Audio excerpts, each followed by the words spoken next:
50 let po drugem Vatikanskem koncilu je cerkev poklicana prehoditi novo etapo evangelizacije in pričevati o božji ljubezni do vsake človeške osebe, začenši z najbolj ubogimi in izključenimi, ter z upanjem, bratstvom in veseljem napredovati po poti človeštva naproti edinosti.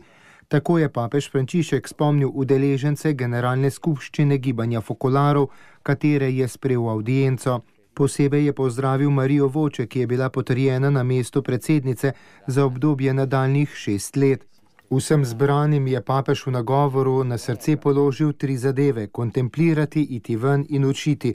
O slednjem je dejal: že sveti Janez Pavel II. Je celotno cerkev povabil, da bi postala dom in šola občestva. Gibanje Fokolarov je to naročilo vzelo zares. Kot zahteva evangelij je potrebno oblikovati nove moške in ženske. Brez primernega delovanja za formacijo novih generacij je varljivo misliti, da bi lahko uresničili resen in dolgotrajen načrt, ki bi bil v službi novega človeka.